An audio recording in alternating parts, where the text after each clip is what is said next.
Hi viewers, welcome to Nandini's pantry. இன்றைக்கி நந்தினிஸ் பேண்ட்ரியில் சூப்பரான 1 pot வத்த குழம்பு சாதம் தான் பார்க்க போகிறோம். வாங்க அதை குயிக்காக பார்க்கலாம். இது வந்து நல்லெண்ணெயிலே தான் செய்யணும். அப்போ தான் வந்து டேஸ்ட் அட்டகாசமாக இருக்கும். ரொம்ப ஈஸியாக செஞ்சிடலாங்க. ஒரு வெண்டைக்காய் பொரியலோ இல்லை ஏதோ ஒரு கூட்டோ அப்பளமோ எதுனாலும் அது சூப்பராக இருக்கும். வீட்டில் செஞ்சு சாப்பிட்ற எல்லாமே ஹெல்த்தியானது தான். நீங்கள் அழிச்சிருவோம். சூடாயிடுச்சு. எல்லாம் ஒரு ஸ்பூன் அளவுக்கு நான் போடுறேன். நான் கடுகு, வெந்தயம் எனக்கு வந்து நிறைய நல்லா பிடிக்கும், அதனால நான் சேர்த்துக்கிறேன். வெந்தயம் பிடிக்காதவங்க ஒரு அரை ஸ்பூனாக போட்டுக்கோங்க.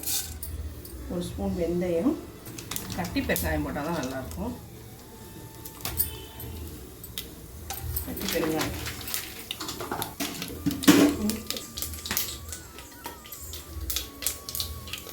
கடலைப்பருப்பு. இந்த சுண்டை வத்தலையும் மணத்தக்காளி வத்தலையும் மட்டும் நம்ம லாஸ்ட்டாக இதில் வந்து ஃப்ரை பண்ணி போடுவோம்.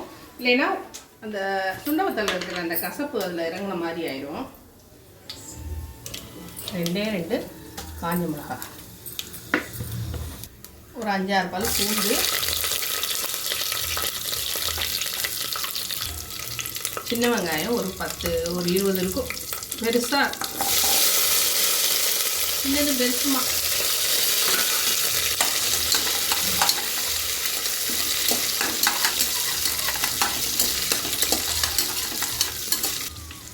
கருவேப்பிலை,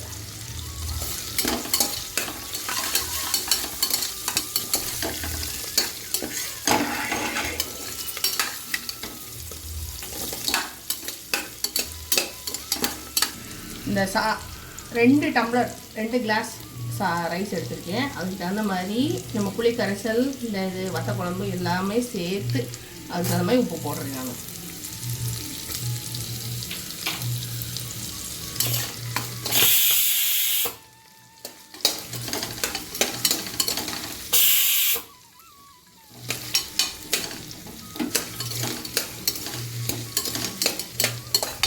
நல்லா வதங்கிடும்.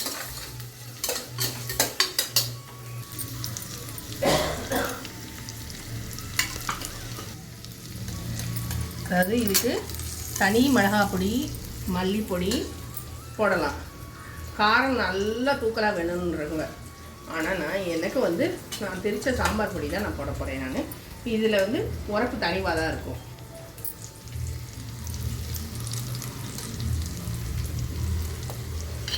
இப்போ 2 ஸ்பூன்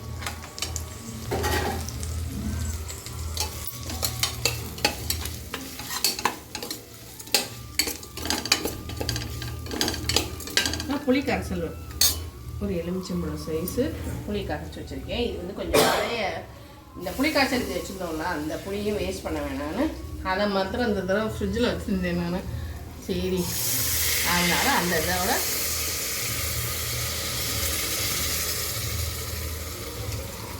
அதோட இந்த கொஞ்சோண்டு துணூண்டு புளி, இவ்வளோ புளி, ரொம்ப சின்ன நெல்லிக்காய் சைஸ் புளியையும் சேர்த்து. ஆனால் டோட்டலாக இந்த இவ்வளோ பெரிய புளி எவ்வளோ அவரவர் தேவைக்கு போட்டு. ஆமாம், புளிப்பு வந்து ஒரு சிலருக்கு ரொம்ப பிடிக்கும், ஒரு சிலருக்கு பிடிக்காது. அதுக்கு தகுந்த மாதிரி கூட குறைச்சி சேர்த்துக்கோங்க. இது புளி நிறைய இருக்கிற மாதிரி இருக்கும், ஆனால் இதில் வந்து புளிப்பு இருக்காது. ஆல்ரெடி நம்ம யூஸ் பண்ண புளி, அதில் கொஞ்சம் பல்ப்பு இருந்ததுனால நான் அதை டேஸ்ட் பண்ண வேணான்னு எடுத்துக்கிட்டேன். நான் அப்படி பத்திரமா வச்சுருந்து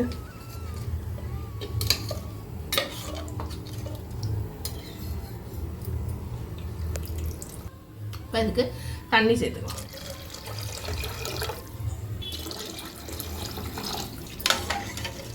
இது ஒரு கொதி நல்லா வரட்டும். வந்ததுக்கப்புறம் நம்ம வந்து ரைஸ், ஊற வச்ச ரைஸை வந்து சேர்த்தலாம். அரிசி வந்து ஒரு 1/2 மணி நேரம் ஊற வச்சுருங்க. இப்போ நீங்கள் செய்ய போகிறதுக்கு முன்னாடி ஒரு 1/2 மணி நேரம் அரிசி ஊற வச்சிங்கன்னா நல்லா வரும். இந்த குழம்பு கொதித்து வரட்டும். அதுக்கப்புறம் அரிசியை போட்டு குக்கரை மூடி வச்சிடும். அதுக்கு முன்னாடி நம்ம சுண்டை வத்தலை வந்து தாளித்து போட்டுருவோம். முதலே தாளிச்சிட்டோன்னா கசந்த மாதிரி இருக்கும். நம்ம லாஸ்ட்டாக கொஞ்சம் தாளித்து போட்டோன்னா நல்லாயிருக்கும்.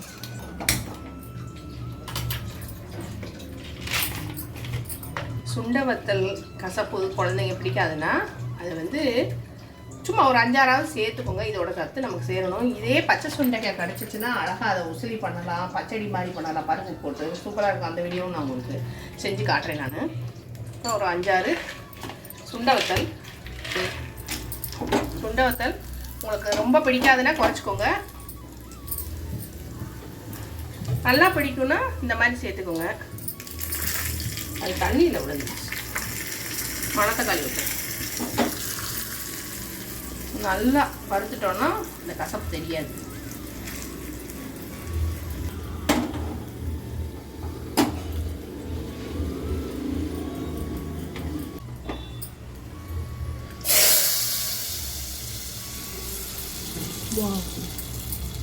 இப்போ கொதி வர ஆரம்பிக்குது.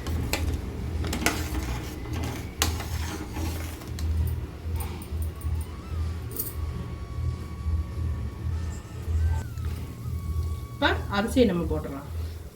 கொதிக்க ஆரம்பிச்சிச்சு நல்லா.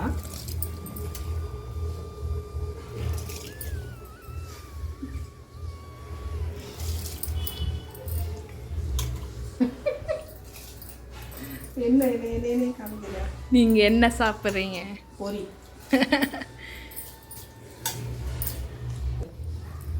எல்லா ரைஸையும் போட்டாச்சு. கலந்து விட்டுட்டு குக்கரை மூடி போட்டு விசில் பண்ண வேண்டியது. ஒரு கொதி வரட்டும். கொதி வந்ததுக்கப்புறம் நம்ம மூடிடுவோம்.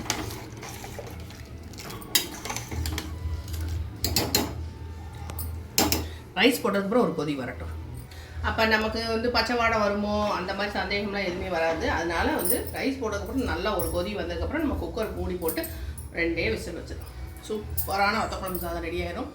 கண்டிப்பாக இந்த ரெசிபி ட்ரை பண்ணி பாருங்கள். வர ஆரம்பிச்சிருக்கு. இது நல்லா கொதிக்கட்டும். குக்கரை மூடி போட்டுருவோம். நம்ம ரைஸ் போடுறதுனால கொஞ்சம் கிளறி விட்டு மூடி ஒரு கிளறி விட்டுட்டு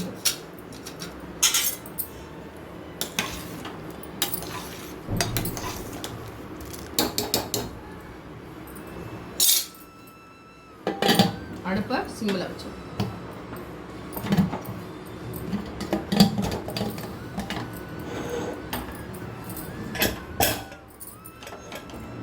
ரெண்டு விசில் நல்லா குழைவாக வேணும்னா ஒரு 3 விசில் வச்சிட்டோன்னா போதும். சூப்பரான வத்தக்குழம்பு சாதம் ரெடி ஆகிடும். இப்போ இது வந்து 3 விசில் வந்துருச்சு. ஸ்டவ் ஆஃப் பண்ணிடலாம். நான் சிம்மில் தான் வச்சுருந்தேன். இப்போ ஆஃப் பண்ணுறதுக்காக தான் பெருசாக்கிட்டேன். நான் உங்களுக்கு நான் ஓப்பன் பண்ணிவிட்டு அந்த வெயிட்டிங் டைம் முடிஞ்ச பிறகு ஓப்பன் பண்ணிவிட்டு காட்டுறேன். வாவ், சூப்பரான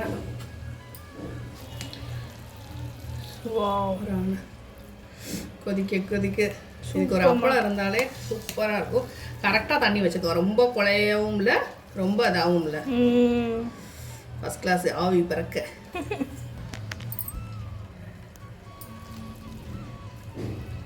வாவ், ஆவி பறக்குதுல.